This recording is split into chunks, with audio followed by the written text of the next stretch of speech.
Welcome to the Steve and Bethany podcast. It's your weekly dose of hope, encouragement, and a whole lot of fun. All right, let's get to it. It's episode 28. Welcome in, hope dealers from literally all across the world. We are glad that you're here, Steve and Bethany, this week, and we are going to be talking in a little while about how to survive the holidays. Yes. Because it's the time of year where, Thanksgiving will be here. If you're listening to this as we put it out, like next week. Then Christmas season, and then that leads right into the New Year's. And there's going to be a lot of family time. There's going to be a lot of good things, a lot of bad things, a lot of times that you're going to have to just a lot of chill. Everything. Yes. Just a lot. So we're going to try to help navigate you through those difficult, turbulent waters. We're calling of being it with family. Yeah, we're calling it the Steve and Bethany Survival Guide to the Holidays. Yeah, and before we get there, I wanted to bring this up because I've noticed this a lot lately. Because I've known a lot of people that have gotten married recently. Okay. And when I say recently, I can go back as far as you. It's been 2 years, right? A little over 2 years. Yeah. Okay. A lot of people since that time have been married, and I notice and I understand why social media profile pictures are of the wedding. Whether it be, the husband and wife dancing or kissing or up at this actual ceremony with holding hands or whatever. But then I noticed they just don't change their profile pictures. Like you have had your profile picture of your wedding day for 2+ years. Yeah. When's the line? When do you draw the line? Where is it? Yeah.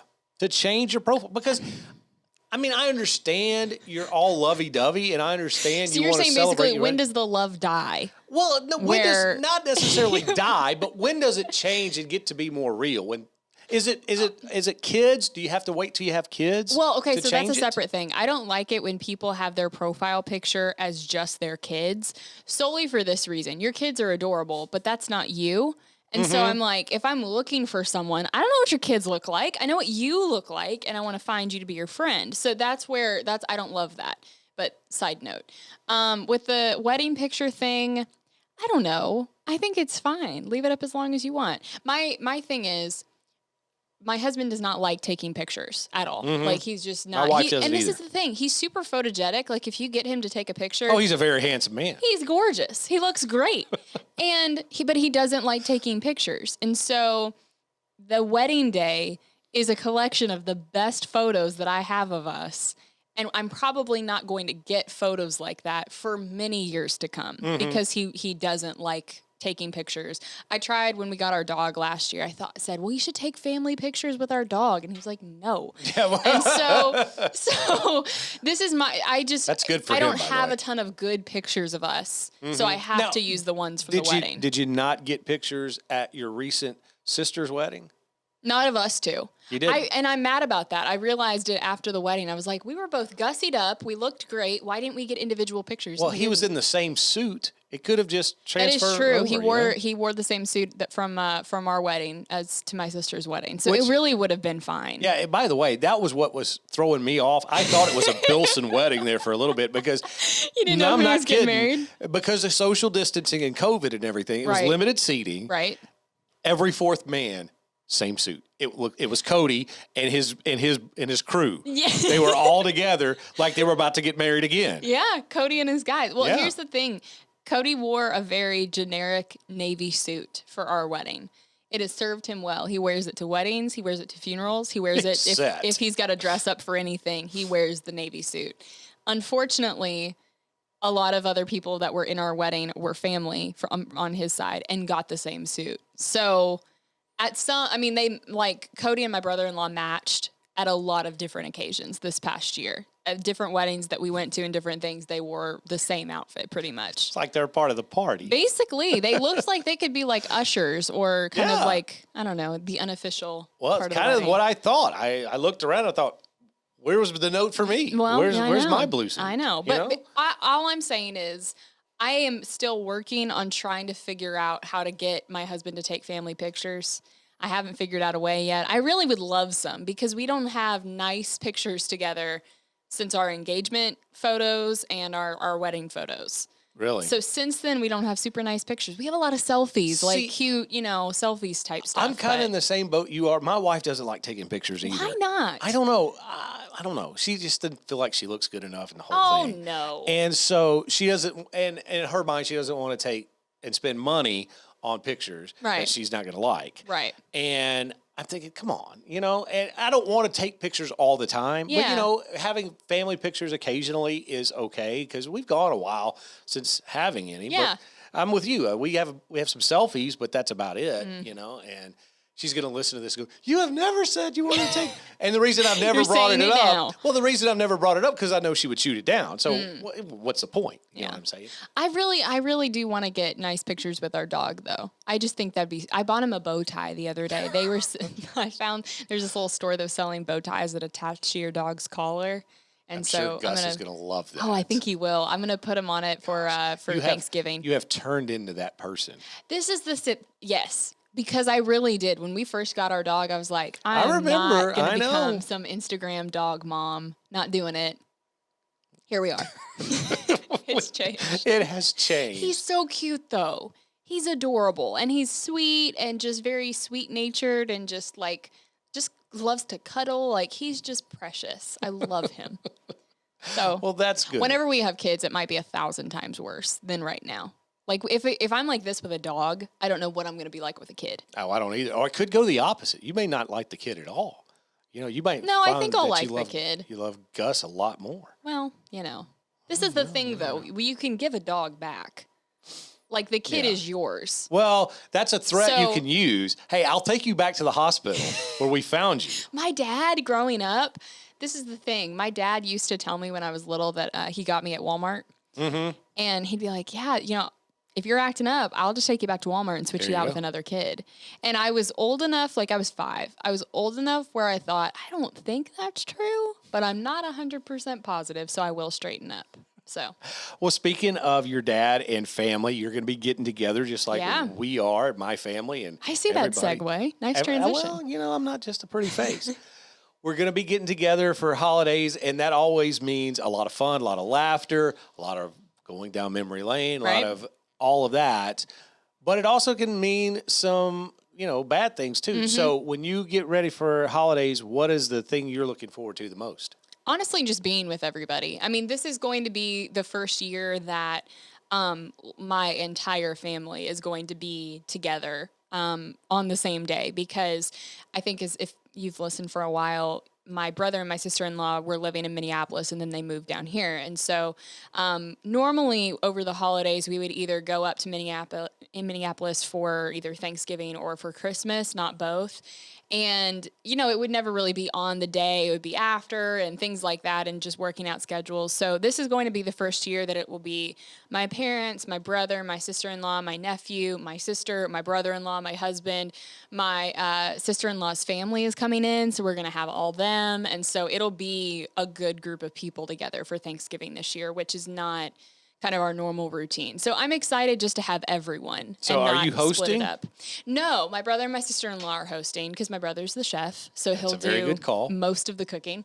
So they're hosting. Yeah. They don't have a table though. That might be a little. Yeah, that kind of put a downer on things. They moved into their house a couple months ago and have not found a dining room table yet. They need our boys Chip-Away. Well, I know. You should have them contact Chip-Away. Well, there is a whole thing. They were going to build the table. My brother's very handy that way. Mm-hmm. So they were going to build it, and then the lumberyard lost their wood. So hate it when that happens. They get a call and they're like, "Yeah, we can't find it." And so they're lumberyard. I know. I said you have one job. So they're postponing their project until after the holidays. So we're gonna do, I think, some like folding card tables or something and make it work. Well, here's the thing that I know that you'll probably run into more so than I will, and probably everyone else will run into this too, is not just the one celebration for Thanksgiving, but you're gonna have to probably hit multiple things, right? We're gonna have 3 this year. 3 Thanksgivings. 3 Thanksgivings. We all have on the same day? Over 2, 2 on Thanksgiving, 1 the day before. Okay. So my mother-in-law's side of the family, they all get together on Wednesday night and do Thanksgiving that day. Then Thanksgiving Day, we'll probably hang out with my side that morning and then go over to my father-in-law's side that afternoon. That's kind of the plan. But the thing is, we're slowly shaving off Thanksgivings. The first year that Cody and I were married, we had 5. Wow. And it was awful. Like, every Thanksgiving was really sweet and it was good to be with everybody. But at the very end of it, the 5th Thanksgiving, I just said, I looked at Cody and I said, we can't do this next year. It's fine. Like, we're good, but I am peopled out. I'm tired. Like, this is too much. Well, see, that's what it turns into. Right. You know, a lot of times, I think a lot of people can relate to what you just said, is that it does turn into more of an endurance thing that you've got to get through. As much as you may enjoy being around some of those people and everything, it's just a lot. It can be overwhelming. And then when you have to pack it into 3 or 4 day weekend, it really can be a lot of stress. It can be a lot of, you know, like you're saying, with a lot of different people in your life that you're having to be around, I mean, and you're constantly running and going, you can get snippy and little things can happen at the table that you don't really mean to happen and different kind of things. So when you're running around, especially in those 5, I mean, I know you get along with every single person that you had Thanksgiving with, right? But you were done. Well, it's because this is how I'm wired. I'm an introverted extrovert. I love people, but I'm an introvert. And a lot of people, when they meet me, don't think that, because I do enjoy being around people. I like to talk, you know, and engage and tell stories. But when I need to recharge, I need to be by myself. And so people wear me out after a while. Like, when I've been around a lot of people, it gets very overwhelming, and like, I get kind of anxious, and I'm like, okay, I've just been around people for too long. I need a break. So that day or a string of days that we had, all of those Thanksgivings, it was really great. I mean, we loved everybody that we were with, but you're right. It was tiring. And so it wasn't so much about the interaction that I had with people. It was just me personally. I just felt tired. And I think that kind of revealed a part of my personality where I thought, okay, I need to be more intentional about carving out some space to be by myself or just be with Cody, and maybe say no to going to this Friendsgiving party, or, you know, say, hey, we're not going to stay the whole day at this house. We're going to back off. And that sounds bad. I mean, it sounds like we don't like people. That's not it at all. But I think it is about knowing yourself and knowing your limits, where you're not going to look at holidays as something to dread or something to get through. See, I'm at a different stage in life. Right. I have been through that stage. I never had 5 Thanksgivings, but I would have to travel. Usually my wife and I would decide when my parents lived in Louisiana, okay, we're going to be here with her family. We'll have to carve that out for Thanksgiving. We'll go to Christmas down to Louisiana, or vice versa. We would just work it out some way, and we would spend the holiday instead of trying to be on the road, because it's such a long distance, you know.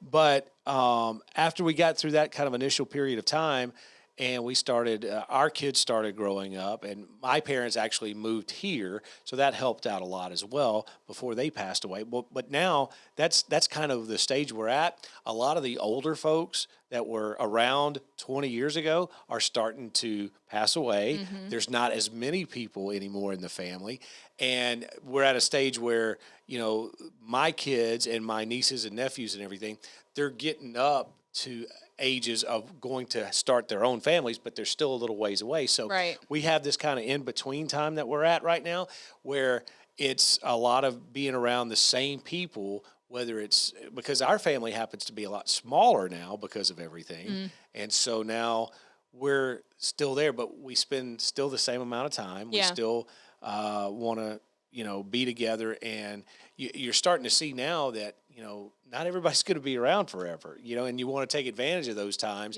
Because, you know, 10 years ago, it was kind of stressful. It was kind of like, you know, I'm tired of being around people.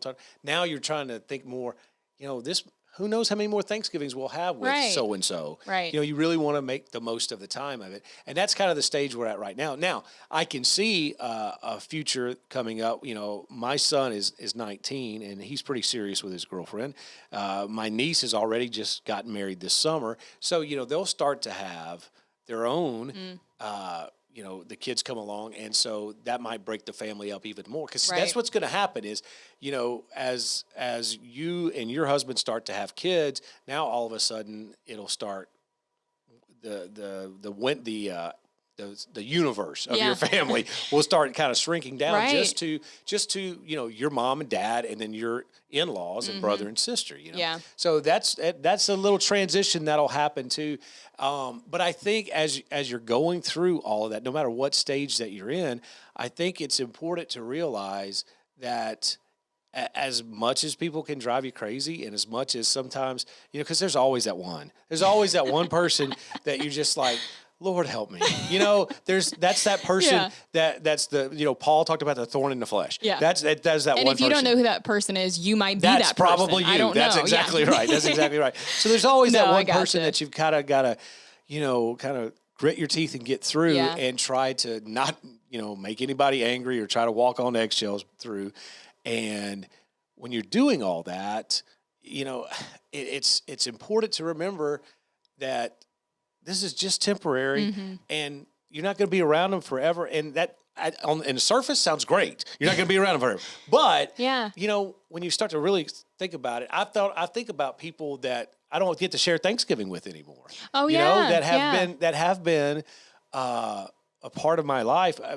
Somebody as close as my mom and dad. My mom and dad both are gone now, but also some older family members that I used to spend every Thanksgiving with, had a lot of memories with. Now it's kind of different. Yeah. It's not the same. Well, and I think too, it can, in some ways it can be challenging, like what you're saying, interacting with everybody. But I think what your perspective that you're sharing is really good, because, Cody and I are both blessed. We love our families, and we're both very close to our families. And honestly, everyone gets along. Like, we don't talk about things that generally can cause conflict. Like, if we're all sitting at the table, it's about being together and just enjoying time with family. That's the focus on both sides.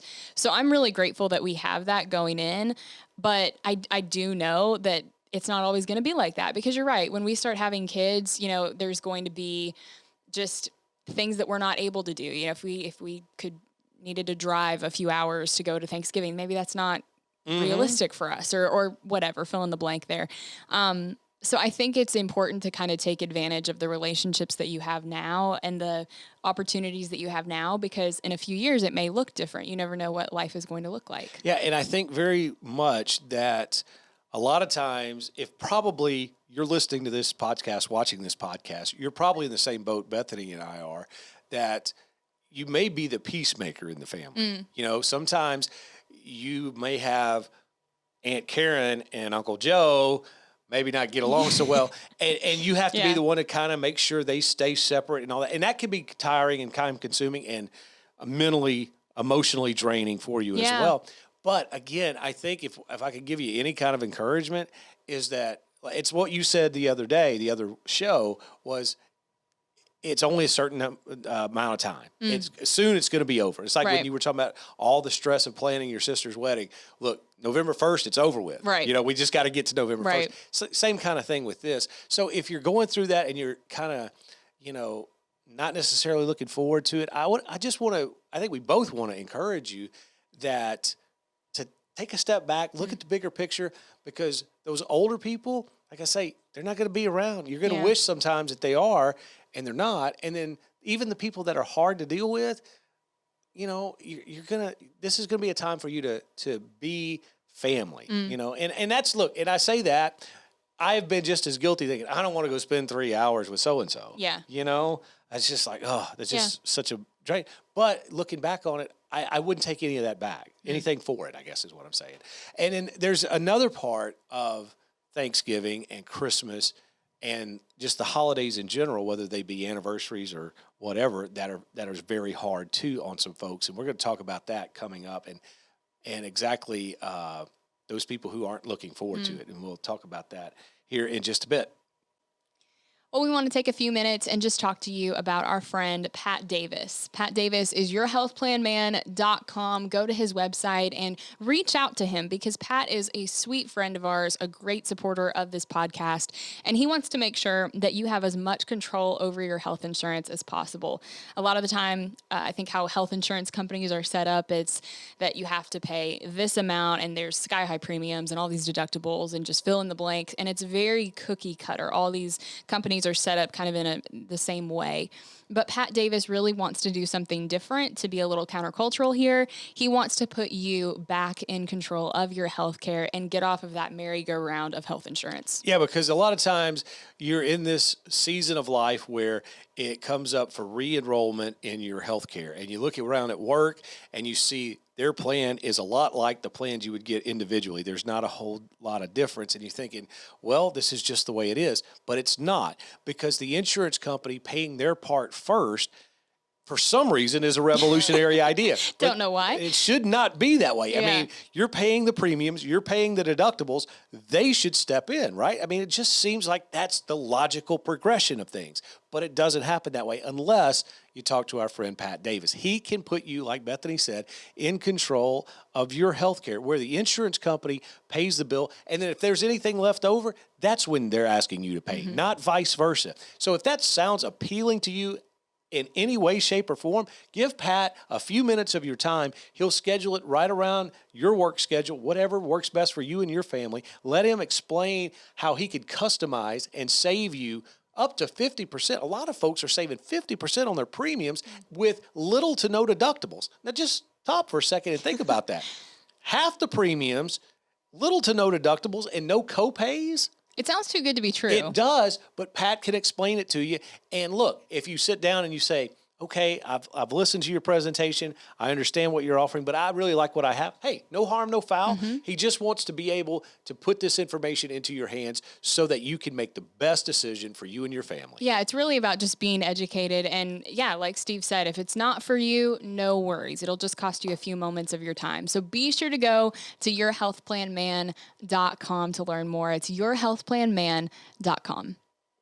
All right, so we're talking about how to survive the holidays, and we've talked about a lot of the positive things as far as being together and everybody kind of, for the most part, getting along and, and the whole thing. And we'll get to some more practical things, but I think it would be remiss if we didn't talk about those that are going to be feeling like, I just assume we just jump ahead to January 2nd and not mess with these holidays because of losses, whether they be losses of spouses or losses of other family members or even of pets. You know, I remember one year my aunt, she was my great aunt, she passed, her husband passed away years ago. And so she had a little dog and the dog was with her all the time. And so when it came to around, I want to say Halloween or something, the little dog passed away and it was really tough on her, you know, for that holiday season, even though she was surrounded by family, the whole thing, it was a really big loss for her.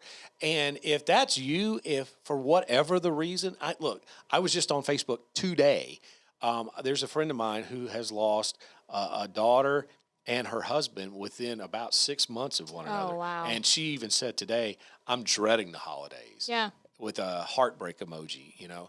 And if that's you, I don't know other than to say that we're going to be praying for you. We're going to be thinking about you during this time because, I mean, I can't imagine how being left behind kind of, you know, especially if you're talking about a spouse. You know, you've been married for however many years and you gather all the family. So as happy as you are to see everybody, there's still kind of going to be a hole. Yeah, yeah. And I think it's important too, for those of us that's not our situation, to be sensitive to others that might be walking through that, to think about people in your church or in your neighborhood that are maybe widows or widowers or have lost a child or fill in the blank, have something going on that's heavy in their life. Be sensitive to that and just show them some extra kindness. Maybe invite them to your Thanksgiving or drop off, you know, your Thanksgiving leftovers and say, hey, we're thinking about you guys. And we just wanted to provide this, you know, for you to brighten up your day, or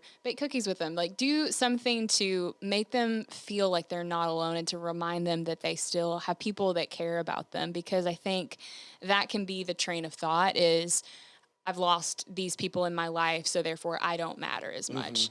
And that's not true. And I think for those that are kind of on the outside looking in, we need to remind people of that and remind them that they still have value and purpose and come alongside them. Because, I mean, if they're like you were in the situation that you were in, 5 Thanksgivings, your blinders are on and all you're doing is trying to get through one so we can get to the other to get to the next. And you just sometimes miss that. And sometimes are, that kind of behavior, that kind of attitude where you're trying to keep everybody in your mind happy and keep all that, you're missing the real connection you can make with those people who are really hurting. Right. And maybe not always see it on the outside, or to be able to see it on the outside. So if that's you, we're praying for you. If you have any kind of suggestions, something we'd love to hear from you as far as this kind of topic, whether it be, how to get through the holidays, what do you do, but we've got several practical ideas we were thinking about to be able to share. Well, I was thinking, this is just more from my personal experience. Know yourself. And know your limits and know what you're capable of. My personality is I am an overcommitter. I take on everything and a million other things and just say, oh, yeah, I can do that. Of course, I'll help with that. I can handle that. And then I'm up till 1 a.m. worrying about all the things that I have to do and trying to figure out my day and my schedule. And I get overwhelmed where I don't actually enjoy it. And that first year that Cody and I were married, we had 5 Thanksgivings, or 5 or 6. We had a lot.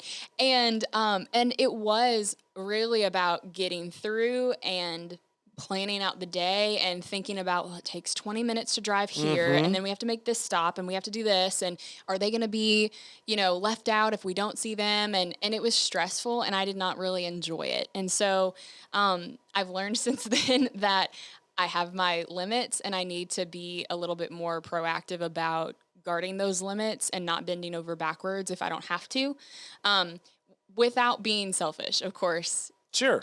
It is a time to give and to spend time with family and to enjoy it, but also making sure that you can enjoy it. So I think just know yourself, know what you can handle and what you're capable of.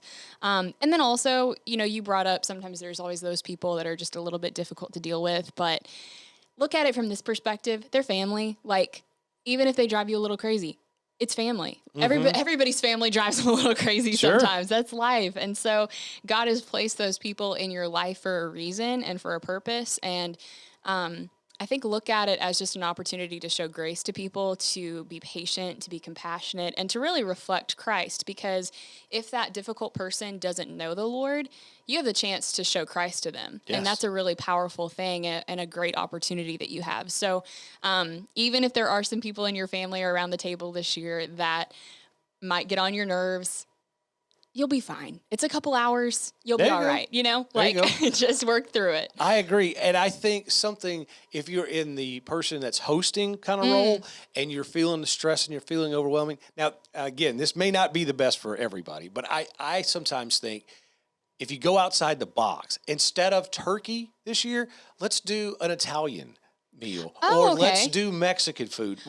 Something like that, something that might bring some of the walls down. Now, the other side of that coin is somebody may just get totally offended that I don't have. So it could break the family apart or it could go over really well. It's a very fine line. But I do think that that's something that can provide a little bit more joy. It can provide just something different. I'm always about something different. If you can't, make the best ever, do something different. And so I feel like maybe if you bring a different kind of food, or if you just have the whole theme differently, maybe that might provide. Reminds me, a good friend of mine, her entire family hates turkey, like all of them.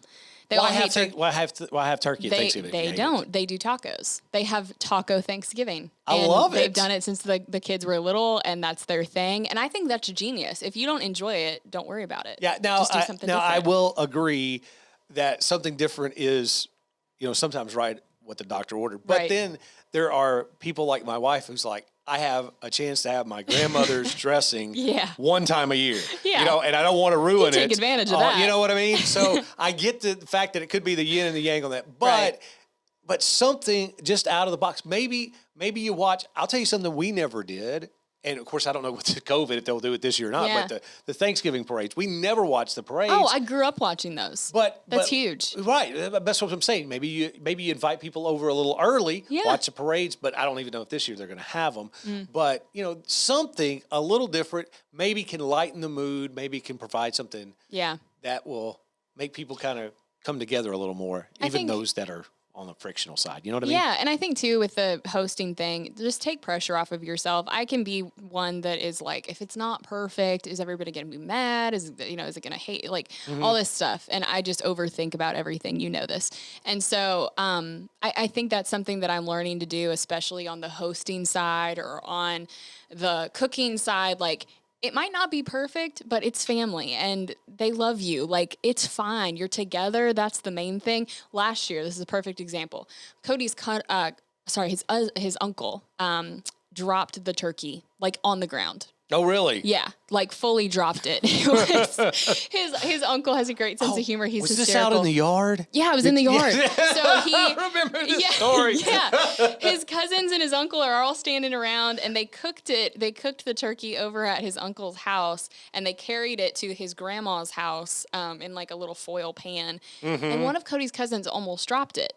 And his uncle was like, hey, be careful. Don't drop the turkey. That would ruin Thanksgiving. Don't drop it.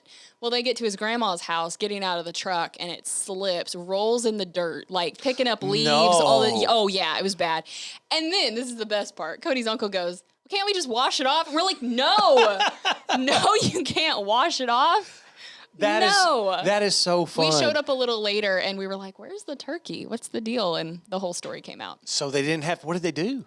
We just ate sides. Really? We didn't have Thanksgiving turkey, which honestly, I'm not that attached to turkey. I'm there for the sides anyway, so it was fine. Well, see, I wonder, there you go. It was no big deal. deal. What if you just did all sides? That would be my dream. You know? Yeah. Just all sides. Or you just got the cranberry ham. sauce? Do ham. Ham's better than turkey. A lot of people do the ham, you know? And then I actually have a friend of mine that she and her family, I think it's Christmas Day, because after they do all the opening of presents and everything, they go have lunch at a Chinese buffet because it's the only one. Cody's family does that too. It's the only, restaurants that's usually open. Yeah. And so they'll go and have their Thanksgiving. Hibachi. Yeah, absolutely. So hopefully those ideas maybe will spark something with you. We'd love to hear from you, especially in our new Facebook group. Yeah. We have just revamped that, and we're always looking for you to share memes, share posts, share something about your Thanksgiving. Maybe you'll help somebody else. Maybe something different out of the box that you guys do. Yeah. And you can maybe answer the age-old debate of, is macaroni and cheese,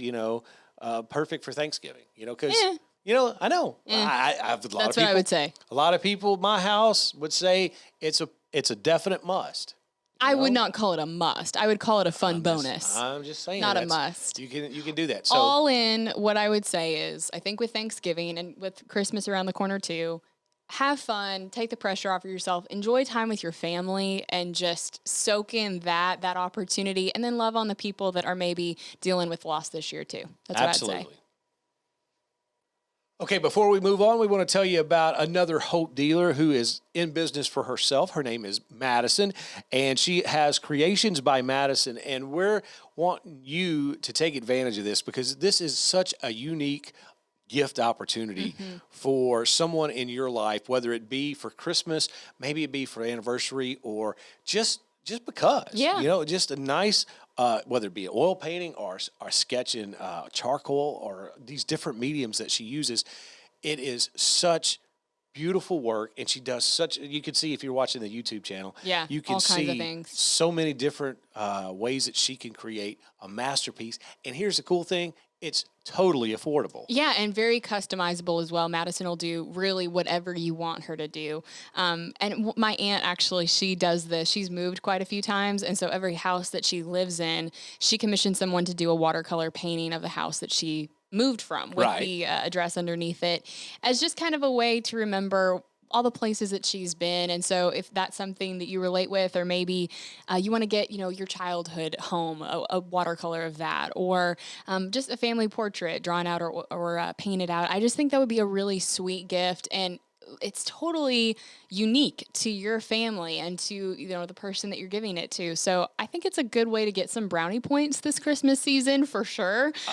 I really do too. I think with you being able to present something like this to your mom, to your sister, to your wife, and they open it up, they're going to be so proud to show this work of art off. They're going to tell all their friends every time somebody comes to the house, look what my son gave me. Look what my daughter gave me for Christmas. That's the kind of brownie points you're going to win with Creations by Madison. So if you're not watching on YouTube and you don't see all the great artwork scrolling through, then go to our website, stephenbethany.com. You'll get information there of how to contact Madison. You two can work out whatever you want, and she'll ship it to you, and it will be fantastic. It's Creations by Madison. Find out all the details at stephenbethany.com. Okay, as we get ready to wrap up this week's episode, we thought we would kind of throw back to some of the things we used to do at the very first episodes here on Stephen Bethany's Hopecast, and that is find something through the week that just brought a smile to our face so that we could pass it along to you, whether it be a video or just something else that happened through the week that really kind of brought us joy. So let's end that, or let's end this with that today. Okay. So what happened yesterday? Anything good? Yesterday, Cody and I did have a good day because, so this is going back a few years. Do you remember the movie La La Land that came out a few years ago? So I saw it when it came out in theaters, right? And, Cody and I were dating at the time, and so I was not under any obligation to see it with him, but he thought that I was. And so I remember when we were dating, I told him, I said, oh yeah, I saw La La Land this weekend and it was just great. And he goes, you saw it without me? And I was like, yeah.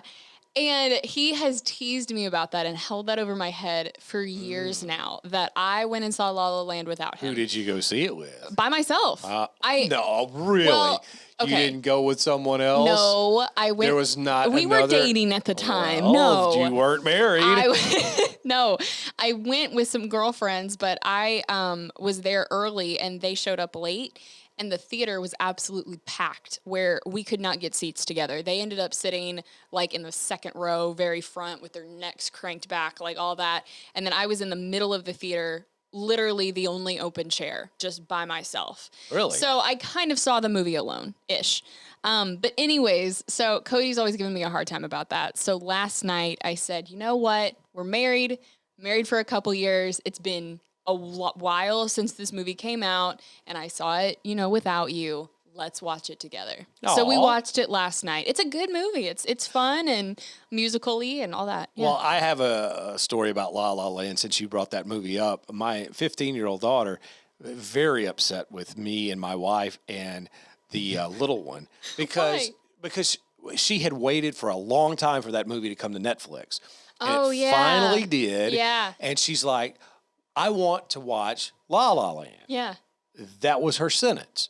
Okay, well, I started watching the movie, and as started going on, I got up and started doing other things. My wife started going. We had no set thing like we're going to make this a family deal. And she thought you did? Yeah, she's like, we should. That was her quote. She will say her quote was, "We should watch La La Land." Now, I don't remember hearing that. I remember hearing, I want to watch La La Land. Now, it was only her and her older brother that wound up watching the movie. So she still brings that up all the time. Well, you need to rewatch it. You should. Well, I'm not Even against it. Even if you're not a musical fan, it's still a pretty good movie. And I'm not a huge musical fan. Yeah. In fact, I used to loathe them. I used to just, I don't want anything to do with it. But my daughter has changed me a little bit. I don't know how many times I've watched Hamilton now. But I haven't seen that. Hamilton is actually really pretty good. Is it? Yeah, it's not terrible. See, I don't know. To me, like it's Broadway kids rapping. So like, is it good rap? That's what I don't know. No, yeah, it pretty is. No, it pretty is. Okay. Yeah. Okay. It's well thought out lyrics. Because that's and stuff. the thing. Yeah. I'm like, I was a theater kid, so I can say this, but like, how good can it be? No, it's pretty good. Theater kids making rap. And Amber loves the soundtrack. Okay. She loves the soundtrack to that one, then. and she loves the soundtrack to La La Land. Okay. And so, but she hangs that over our heads too. It's like, I wanted to watch La La Land with you people. Well, listen. Amber can come over to our house anytime, and she'll watch it with us. You can do that. Well, here's something that brought me joy this week. In fact, I just found this while I was scrolling through my Facebook earlier today. If you're watching on our YouTube channel, you'll see it. If not, you'll hear the audio. We'll link it in our show notes so that you can hear it. This is 25 seconds of just joy, because the baby, there's a baby, maybe, how old do you think, how old do you think, hang on, Jarvis, hang on, stop it back. Where do you turn up the volume for this right here on the board? Can I turn it up on the board or no? Oh, it's muted. Oh, it's, okay. Let me see. Okay, so before we play, let me just set the stage. I think that baby's probably like 5 months. Yeah, maybe, let me just set the stage for those listening and not watching. The baby is like 4 or 5 months old, right? Yeah. Dad is holding baby in his arms, and dad is wearing a face mask. Yeah. And baby is reaching up and pulling the face mask as far back as his little arm will let it go, and then releases, and the face mask smacks dad. Now, is that funny? To us, that's cute. To the 3 or 4 month old baby, yeah, it's the funniest thing he's seen in his life. So I want to give you a chance to listen to this. If we could get it rolling here, let's see. I don't hear it coming through. But anyway, we'll post the video for you on our Facebook page. But the baby is just going crazy. I love that. It is so sweet. We'll post that video for you. I wonder how they figured out that the baby liked to do that. Like, I wonder what was the series of events that led to that discovery. Well, you'll just know when you have a child, that's what's going to happen. Really? A child's going to start pulling your hair, pulling your necklace, pulling your earrings, pulling your, if you've got eyebrow things happening that are sticking out way far. I have found that a little bit with my nephew. If I can't wear necklaces around him. Yeah. Like, he's 17 months. And it's just like a lot of this and a lot of, I can't wear necklaces. Those decorative napkins that you wear. Scarves. Well, no, those are decorative napkins for you. They catch food and then it's like a snack for later. It's fine. That would be around your neck in like a noose. And that is probably true. Yeah. So there you go. So anyway, we'll post that video for you, let you see it for yourself. But that brought me a little bit of joy, a little happiness that's today. cute. I love that. It really is kind of sweet. So we're about ready to wrap this one up. We appreciate Jarvis's help as always. Yeah, of course. And next week, holy cow. Next week is the big episode, Friendsgiving. Friendsgiving with Andrea Lennon, our sweet friend. We're super pumped to talk with her a little bit about Thanksgiving, share our story, share how we met a little bit, and kind of go into detail about that, and just talk about the friendship that we have with Andrea. We're excited. Yeah, and it's going to actually drop on Thanksgiving Day. So next week. When we were talking earlier about how to go through Thanksgiving and go through with your sanity intact, there's going to be a time when you hit that wall. When you're just saying, okay, I can't take any more. The sanity starts to crumble. I need to take a step back. Yeah. That's when you go find your phone, get your earbuds, and turn on Steve and Bethany's Hopecast. Yeah. We'll put a smile on your face. We'll brighten your mood, and you'll survive Thanksgiving. Yeah. So, we don't want to brag, but we could be the key to getting through the holidays. Is that I what think we're that's basically exactly saying? what we're saying. Yeah. I think that's what we're saying. So we appreciate you watching. Appreciate you being here. Good night, Olive Branch.